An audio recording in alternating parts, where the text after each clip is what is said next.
أما بعد فقد قال الله تبارك وتعالى في كلامه المجيد وفرقانه الحميد. أعوذ بالله من الشيطان الرجيم. بسم الله الرحمن الرحيم. إنا أعطيناك الكوثر فصل لربك وانحر إن شانئك هو الأبتر. وقال رسول الله صلى الله عليه وسلم من قرأ حرفا من كتاب الله فله به حسنة والحسنة بعشر أمثالها لا أقول ألف لام ميم حرف ولام حرف وميم حرف.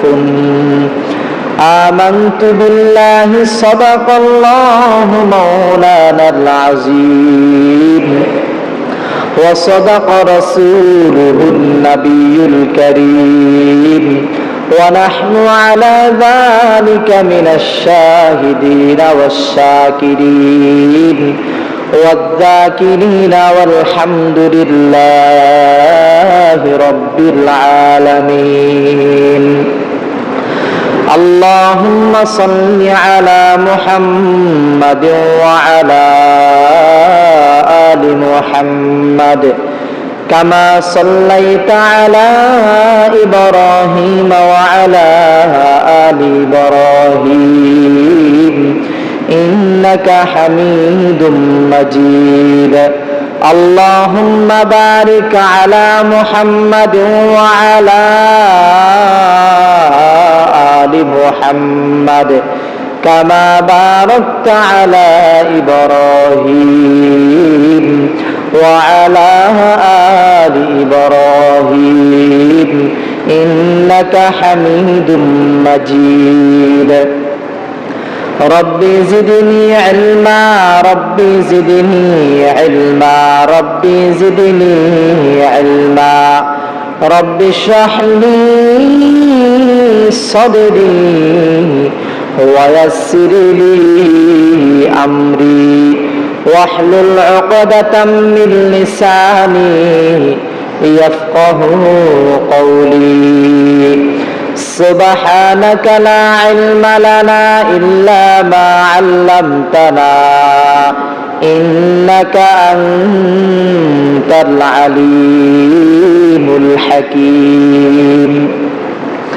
আল্লাহ পাক রব্বুল আলামিনের দরবারে শুকরিয়া জ্ঞাপন করি যে আল্লাহ পাক রব্বুল আলামিন আমাদেরকে দয়া করে মায়া করে এলাকার সমস্ত মানুষ থেকে ইন্তেখাব করে নির্বাচন করে সবচেয়ে প্রিয় জায়গা মসজিদে আসা এবং বসার তৌফিক দান করেছেন। এজন্য আমরা সেই মাওলা পাকের দরবারে অন্তরের গভীরতা থেকে অন্তরের অন্তরস্থল থেকে একবার কালিমাতুশ শুকরিয়া আদায় করে আলহামদুলিল্লাহ। গত সপ্তাহের আগের সপ্তাহ আমি আলোচনা করেছি সূরা রহমানের তাফসীর। এই সূরা রহমানের তাফসীরের মধ্যে থেকে একটি বিষয়ে আলোচনা যেটা গত সপ্তাহের আগের সপ্তাহ করা হয় নাই, সেটা হলো কোরআন নিয়ে আলোচনা। সেটা কি নিয়ে আলোচনা? কোরআন নিয়ে। অনুগ্রহ করে বয়ানের সময় কথা বলেন না। আমি কি বলুন এখান থেকে আমি নিজেও জানি না, নাহলে আলোচনা এখানে বন্ধ করুন। কথা বললে আমার কোরআন ও হাদিসের সময় যখন কথা বলা হয়, বিশেষ করে আমি যখন কথা বলি, আমি এর আগে যত মসজিদে জুমা পড়েছি কোন মসজিদের মুসল্লিরে একটা কথা বলতে দিই নাই। তাহলে আপনারা রাগ হন বা আমার দুশ্মন হয়ে যান, পুরো এলাকার লোক একরকম হয়ে যান, আমি এগুলো কিছু পরোয়া করি না। কিন্তু কোরআন হাদিসের আলোচনার সময় একটা কথা বলতে পারবেন না। যদি ভালো না লাগে, হুজুর আপনার আলোচনা তো ভালো লাগে না, কোরআন তেলাওয়াত শুনতে ভালো লাগে না, তো আঙ্গুল দিয়ে কাফের মুশরিকদের মতো এভাবে আঙ্গুল দিয়ে হাত রাখবেন, হুজুর ভালো লাগে না। দয়া করে অনুগ্রহ করে বলতেছি, আমি বারবার বলেছি, অনুগ্রহ করে বলতেছি, একটা শব্দ বলতে পারবেন না। আলোচনা যতটুকু হবে মনোযোগ সহকারে শুনবেন, ইনশাল্লাহ আমলের জজবা তৈরি হবে। সবাই আমল করবো তো ইনশাল্লাহ? কথা বলবেন আর? ফেরেশতারা লানত দেয় না? লানত দেয়নি তো লানত দেওয়াটা ভালো কাজ না খারাপ কাজ? ফেরেশতাদের অভিশাপে যদি আপনি অভিশপ্ত হন, আপনার দুনিয়াও ধ্বংস, পরকালও ধ্বংস। এটা বুঝেন না কেন ভাই? আল্লাহ আমাদেরকে আমল করার তৌফিক দান করুক। তাহলে আজকের আলোচনার বিষয়বস্তু হলো কোরআন নিয়ে। কি নিয়ে? কোরআন নিয়ে আজকের আলোচনার বিষয়বস্তু। আমরা কোরআন শিখব, কোরআন অনুযায়ী নিজের জীবনকে সুন্দরভাবে পরিচালিত করব। এটাই হচ্ছে আমাদের সবচেয়ে আজকে গুরুত্বপূর্ণ কথা। মনে রাখবো তো ইনশাআল্লাহ? কোরআন কাকে বলে? কোরআন কোরআন নিজেই পরিচয় দিচ্ছে। কিতাবুন আনজালনাহু ইলাইকা লিতুখরিজান নাসা মিনাজ যুলুমাতি ইলান নূর। আল্লাহ পাক রব্বুল আলামিন বলে, হে বনি আদম, আমি আল্লাহ তাআলা কোরআন নাযিল করেছি যাতে করে তোমাদেরকে কোরআন, আমার রাসূল যেন অন্ধকারচ্ছন্ন পথ থেকে তোমাদেরকে আলোকময় রাস্তার মধ্যে ফিরে আনতে পারে।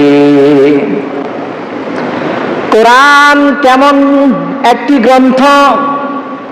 গোটা পৃথিবীর মধ্যে যত গ্রন্থ আছে সব হচ্ছে মানব রচিত গ্রন্থ। কোরআন হচ্ছে আল্লাহ রচিত গ্রন্থ। কি রচিত গ্রন্থ? আল্লাহ রচিত গ্রন্থ। গোটা পৃথিবীর সমস্ত বইগুলোকে যদি এক পাল্লায় যদি রাখা হয়, কোরআনের একটা অক্ষরকে যদি আরেক পাল্লায় যদি রাখা হয়, তাহলে ওই অক্ষরের পাল্লাটা ভারী হয়ে যাবে। কারণ দুনিয়ার যত বিজ্ঞান আছে, দুনিয়ার যত বই পুস্তক আছে, সব বই পুস্তক লিখেছে মানুষ, রেখেছে। লেখার পরে পরিশেষে লেখে যে আমার জন্য কোনো ত্রুটি বিচ্ছুটি যদি হয়ে থাকে তাহলে আমাকে ক্ষমার দৃষ্টিতে দেখবেন, ভুল তো হতে পারে। কিন্তু আল্লাহর কোরআন এমন একটা দামি গ্রন্থ, এটা এমন একটা দামি কিতাব, এই দামি কিতাবের শেষে এটা বলা হয় নাই যে ভুল ত্রুটি যদি হয় তাহলে ক্ষমার দৃষ্টিতে তোমরা দেখবা। দুনিয়ার মধ্যে যত বই পুস্তক আছে সব বই পুস্তক দামি নয়, কোরআন দামি। কোরআন কেমন দামি? হাদিসে কুদসিতে আছে, আল্লাহর নবী বললেন, আল্লাহ পাক রব্বুল আলামিন হাদিসে কুদসিতে বলেন, আল কুরআন আহাব্বু ইলাল্লাহি মিনাস সামাওয়াতি ওয়াল আরদি ওয়া মান ফীহিন্না। আসমান এবং জমিনের মধ্যে যা কিছু আছে, সাত আসমান সাত জমিনের মধ্যে যাহা কিছু আছে সব কিছু থেকে দামি হলো আল্লাহর কাছে আল কোরআন। আল্লাহর কাছে দামি কি? আল কোরআন। আসমান আর জমিনের মধ্যে যত কিছু আছে সব কিছু থেকে দামি কি? আল কোরআন। সবাই বলেন কি? আল কোরআন। দুনিয়ার যত বই পুস্তক আছে, কিছু বই পুস্তক লেখা হচ্ছে বাংলাতে, কিছু বই পুস্তক লেখা আছে এটা ইংরেজিতে, কিছু বই পুস্তক লেখা আছে উর্দুতে, কিছু আছে হিব্রু ভাষায়, কিছু আছে সুরিয়ানি ভাষায়। যত কিতাব যত ভাষায় লেখা আছে, যত ভাষা আছে সব ভাষা, এটা একদিন এটা পৃথিবীর মধ্যে ছিল না, এটা রচিত করেছে মানুষ। যেমন আমরা যে বাংলা ভাষা যে ব্যবহার করতেছি, এটা 200 বছর আগে বাংলা ভাষার কোনো অস্তিত্ব ছিল না, উর্দু ছিল না। এর আগে খিচুড়ি ভাষা ছিল, কেউ উর্দু ভাষা ব্যবহার করত আর কেউ ইংরেজি ভাষা ব্যবহার করত, যার যেটা মনে চাই সে সেভাবে ব্যবহার করত। 200 বছরের আগে বাংলা ভাষার কোনো অস্তিত্ব ছিল না, যে কেউ এই ক স্বর অ স্বর আ এরপরে রস্যি দীর্ঘি এগুলি উচ্চারণ করে প্রত্যেক এক একটা জিনিসের নাম দেওয়া হলো। এরপরে জিনিসগুলো আমরা মুখস্থ করে এখন বলতেছি। এরকম ভাবে ইংরেজি ভাষা 500 বছর আগে এটা ছিল না। ইংরেজি ভাষার আবিষ্কার হয়েছে 500 বছর আগে, এটা ছিল না। কিন্তু এই ইংরেজি ভাষা যে এখন আছে এটার অস্তিত্ব আগে কিন্তু ছিল না। এরপরে হিন্দি ভাষা, উর্দু ভাষা, এটাও কিন্তু আগে ছিল না। এগুলোর আবিষ্কার হয়েছে পৃথিবীতে।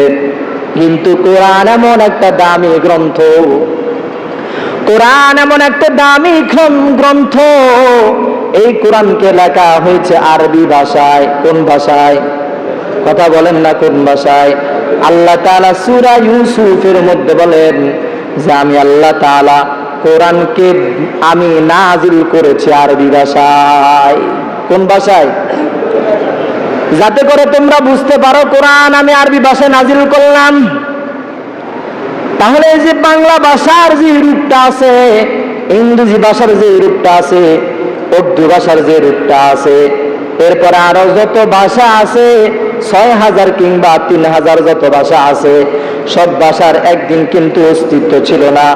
এগুলো কোনো না কোনো মানুষ এগুলো আবিষ্কার করেছে। কিন্তু আরবি ভাষা এটা এমন একটা দামি ভাষা, যে ভাষা রূপ দিয়েছেন, যে ভাষা সর্বপ্রথম ব্যবহার করেছেন, তিনি আর কেউ নয়, তিনি হচ্ছেন আমাদের সকলের মালিক আল্লাহ। আল্লাহ পাক রব্বুল আলামিন সর্বপ্রথম আলিফ ব্যবহার করেছেন, আল্লাহ পাক রব্বুল আলামিন বা ব্যবহার করেছেন, আল্লাহ পাক রব্বুল আলামিন তা ব্যবহার করেছেন। এভাবে ইয়া পর্যন্ত প্রত্যেকটা অক্ষরগুলোকে ব্যবহার করে রব্বে কারীম পবিত্র কালামুল্লাহ শরীফটা নিজের জবান মোবারক দিয়ে পাঠ করে জিব্রাইলের মাধ্যমে আমার নবীর উপর নাজিল করেছেন। তাহলে যত ভাষায় যত স্কুল কলেজ ভার্সিটি আবিষ্কার হয়েছে, এগুলোর কিন্তু আগে কিন্তু অস্তিত্ব ছিল না। আমাদের বাংলাদেশের মধ্যে যত প্রাইমারি স্কুল আছে, এগুলো ১০০ বছর আগে, ২০০ বছর আগে প্রাইমারি স্কুলের কিন্তু অস্তিত্ব ছিল না। ইবতাদায়ী মাদ্রাসা অথবা মুক্ত খানা হিসাবে পরিচিতি ছিল। কিন্তু এরপরে প্রাইমারি স্কুল হয়েছে, যে মোটামুটি কিছু ভাষায় পারদর্শী অর্জন করলো, সে প্রাইমারি স্কুলটা আবিষ্কার করলো। এরপরে যে প্রাইমারি স্কুলের মধ্যে যে দক্ষতা অর্জন করলো, সে এরপরে হাই স্কুল আবিষ্কার করলো। হাই স্কুলের মধ্যে যারা মোটামুটি যারা দক্ষতা অর্জন করলো, তারা ভার্সিটি আবিষ্কার করলো। ভার্সিটি পর্যন্ত তারা মোটামুটি পড়ার একটা মান তারা তৈরি করলো। তাহলে প্রত্যেকটা ইউনিভার্সিটি, প্রত্যেকটা কলেজ ভার্সিটির এগুলো আগে অস্তিত্ব ছিল না। যত শিক্ষক এখন আছে, এরা কিন্তু পরিপূর্ণ ভাষা মোটামুটি জানতে জানতে জানতে জানতে জানতে জানতে আজকে বিসিএস ক্যাডার হচ্ছে, মাস্টার্স কমপ্লিট করতেছে। কিন্তু এর আগেই মাস্টার্স কমপ্লিট করার সীমান বাংলাদেশের মধ্যে ছিল না, মেট্রিক পর্যন্ত ছিল। তাহলে দেখা যায় মেট্রিকের আগে যে ছিল সেটা ছিল 8 পর্যন্ত, 8 এর আগে ছিল 7 পর্যন্ত, 7 এর আগে ছিল 6 পর্যন্ত, এর আগে ছিল 5 পর্যন্ত, এর আগে ছিল 4 পর্যন্ত, এর আগে ছিল 3 পর্যন্ত, এর আগে ছিল 2 পর্যন্ত, এর আগে ছিল 1 পর্যন্ত। 1 এর নিচেটা সকলে জানি, এরপর হলো 0 আর 0। কিন্তু আল্লাহ পাক রব্বুল আলামিন কুরআন এমন ভাবে নাযিল করলেন, মক্কার মধ্যে দারুল আরকাম মাদ্রাসা নবীর জন্য বানিয়ে দিলেন। নবী গো, গোটা পৃথিবীর মধ্যে আমি আল্লাহ তাআলা কোন ভাষার মাধ্যমে কোন ভার্সিটি তৈরি করার সুযোগ দিই নাই। নবী গো, কোরআনের একটা ভার্সিটি আপনি তৈরি করেন আরব কান্ট্রিতে। এরপরে মদিনা আসার পরে আসহাবুস সুফফার ভার্সিটি আপনি আবিষ্কার করেন। আপনি আপনার সাহাবীদেরকে কোরআন তেলাওয়াতের মাধ্যমে তাদেরকে এখানে শিক্ষা পাঠদান শুরু করেন।